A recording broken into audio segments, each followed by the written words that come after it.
Hi everyone, this is May Park. Welcome to another video tutorial in my blog and YouTube channel. Today I'm going to show you how to create your own floral arrangement, combining different stem sets and color your floral images using ZIG clean color real brush pens.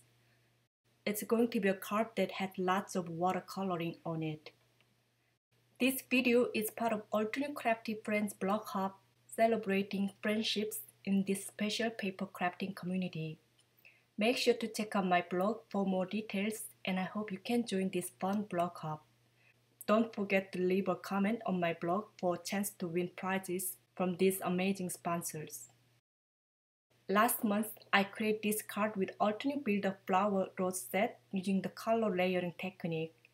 This time, I want to build my own floral arrangement and color them with watercolors instead of using layered stems.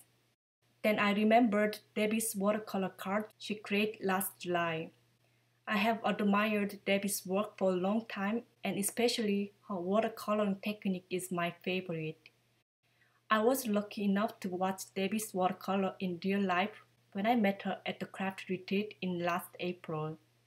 I still need to brush up on my watercoloring skills, but at least I'm not afraid of watercoloring since Debbie gave me a private lesson.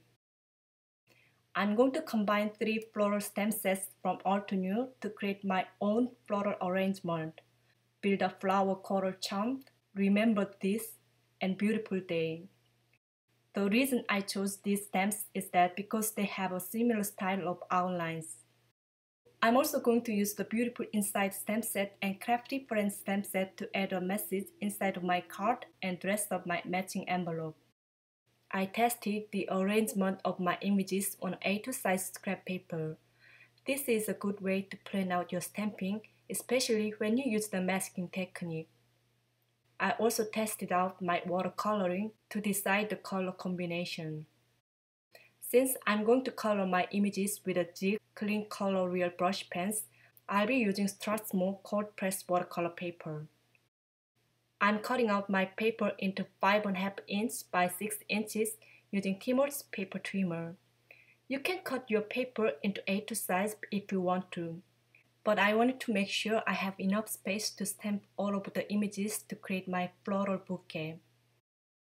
I'm tracing a line along the A2 size panel of my watercolor paper as a guide, so I know where my images should be stamped. I also tested out a few inks on a scrap watercolor paper. If you like your images to look more intense, I recommend you to use VersaFine Onyx Black ink. If you like the subtle outline images, but you don't think you are good at no-line watercoloring, I recommend you to use a light color of Hero's shadow ink. For today's card, I'm going to stamp my images with a Memento Tuxedo Black ink as I want my stamped images to look less intense. I'm stamping all of my large floral images first in the middle of my card panel toward the right side. Then I'm going to stamp the same image one more time on a post-it note to create a mask. I'm cutting out the image on a post-it note with my scissors. You can cut right on the line or even slightly inside of the line. I'm going to layer my post-it note to mask off the stamped image using a removable adhesive covering the image completely. By the way, you could use Inka masking paper if you want to. In my case, I prefer to use a post-it note along with removable glue tape to hold the mask in place.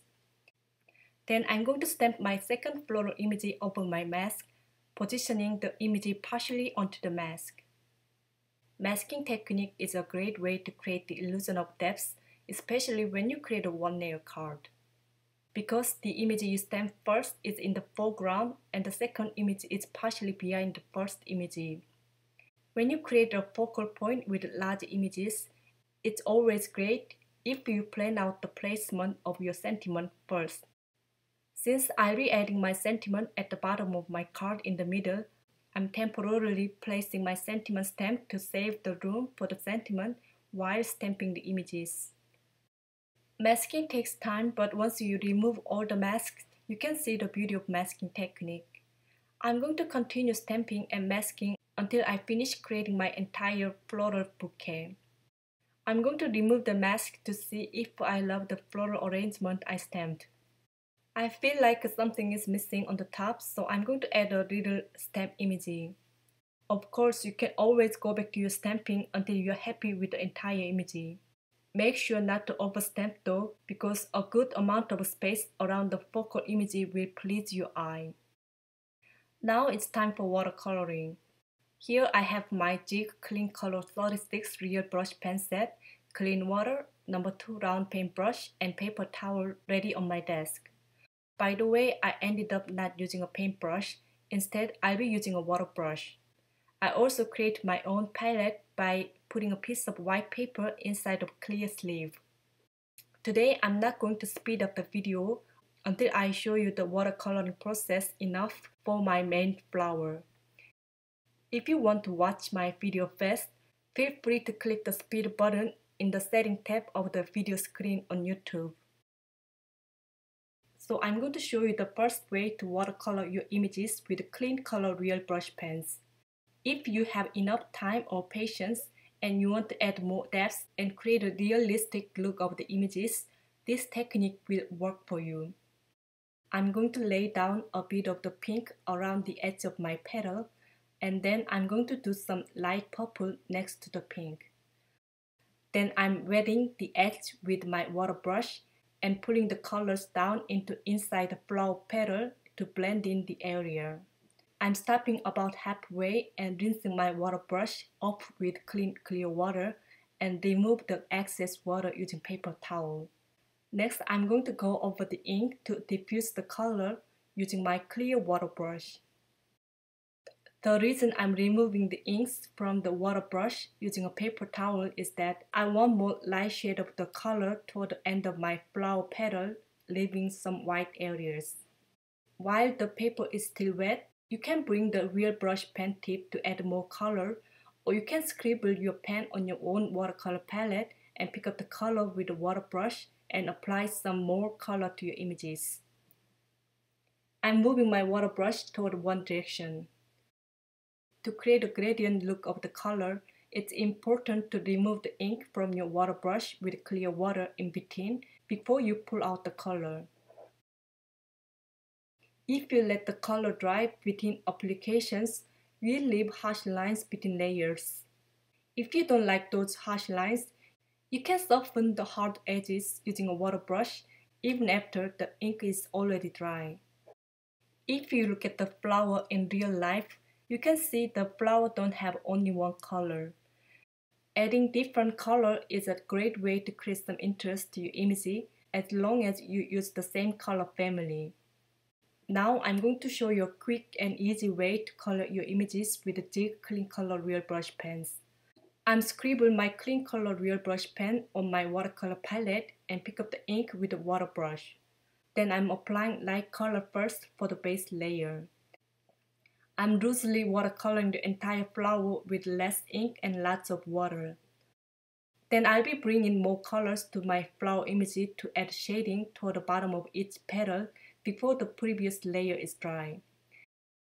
This time I'm adding more ink and less water. You can stop here if you want to, but you can go further by adding more layers and dimension using more darker color. Now I'm going to turn on some music and speed up the process so you can watch me color. I'll be back once I'm done watercoloring.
I didn't plan to color the background in the beginning, but I decided to add some shading along the edge of my flower bouquet to highlight the bright colors.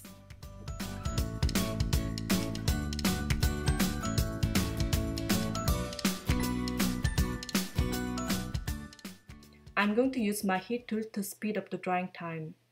I'll be stamping the sentiment from All To New Remember This stamp set with the first fine onyx black ink. This time I'm using my original Misty stamping tool because I don't want to make a mistake on stamping. I'm trimming off the excess of my watercolor panel using Timo's paper trimmer. Then I'm going to erase the pencil lines using an eraser. My watercolor panel got warped from watercoloring and heat tool. So I'm using a strong double-sided tape to mount my watercolor panel onto the top folding white card base. If you are not in a hurry to complete your card, you can place your watercolor panel under some heavy books overnight to make it flat. To finish off my card, I'm going to combine a couple of sentiments from All To New Beautiful Inside stamp set to add a message inside of my card. Then I'll be stamping the front sentiment and the envelope image from the Crafty Friends stamp set using first fine onyx black ink on the back of my card. I'm also going to make a matching envelope using the Crafty Friends stamp set. I'm stamping the sentiment with the first mark watermark ink on a flap of my envelope and heat embossing with All To New antique gold embossing powder. This is my all-time favorite way to dress up an envelope. That's all for today. If you like my video, please give it a thumbs up and subscribe to my YouTube channel. If you have any questions, please leave comments below and I will be happy to answer them for you.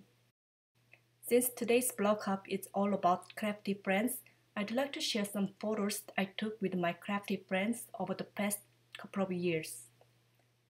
I have been so lucky to make some amazing friendships through our mutual love of paper crafting. I still have many of my crafty friends I haven't met in person. However, we can always keep in touch by sending cards to one another. This week, I'm flying to Cincinnati for craft retreat. I'm sure I'll have a blast with a fantastic group of my amazing crafty friends, crafting, chatting, and laughing together for 5 days.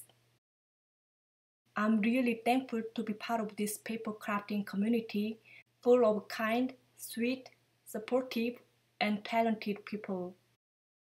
Thank you so much for watching. I'll see you next time with another video. Bye bye!